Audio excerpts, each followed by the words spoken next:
First, we want to map out where we want the shelves. The blue tape indicates a stud. Anytime you hang shelves, you're going to want to try to find studs to screw into. I know she wanted her shelves to start 20 inches from the ground and go every 10 inches from there. So I'm just getting my measurements and transfer them to the wall. Now I'll use those marks for where my screws are going to go. This works great for people with wood studs, but I forgot that this is a commercial building and it has metal studs, which is not ideal. So I decided to go the drywall anchor route instead.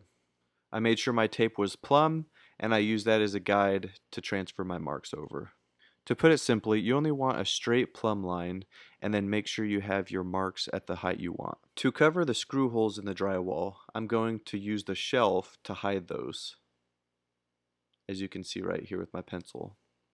Now I get to use one of my favorite tools in my tool bag, the spring tool. This is going to make an indentation so that this way it'll guide my drywall anchor into the hole and it won't walk on me. This makes it fast, easy, and accurate, the handyman Hertz way. Now I am using some self-tapping drywall anchors. I absolutely love these anchors and use them for almost everything. Each one of these are rated for about 60 pounds. The key to installing these is constant pressure, and just get them flush. Don't go too deep or you go through the wall. Now it's time to screw the plumbing flange onto the wall. The screws that come in the drywall anchor kit are silver and wouldn't look as nice. They're a number 6 screw that are 1.25 inches long, fine threads. So I just got some black fine thread 1.25 inch drywall screws that worked just perfect. Plus, the flanges needed a countersunk screw rather than a flat screw, as shown here. This is kind of fun watching me work fast. Oh man, look at me go! If you've got any value from this video so far, if you could take 4 seconds, hit the like button, that'd be great. Now I'm going to measure the one side and transfer the exact markings onto the other side.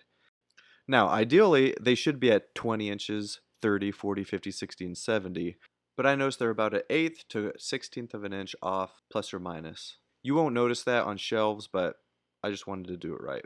And I bet you've heard the term, measure 17 times, drill once. If you're wondering why I use tape instead of just drawing a line, I didn't really want to draw any extra lines, it's just more that we would have to wash off. And I just like using tape. It shows up better for videos anyways. I'm going to speed this up a bit. I don't want to feel like I have to fill the silence with bad jokes that neither one of us want to hear.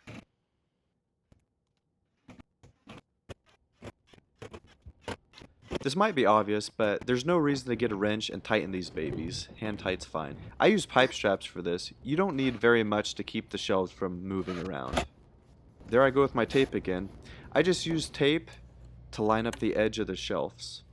And whatever you do, don't get too long of screws that poke through the top.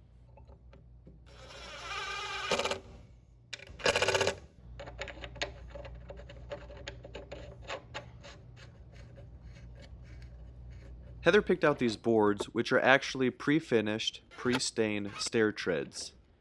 They're oak and they look really great. And that's just about all there is to it.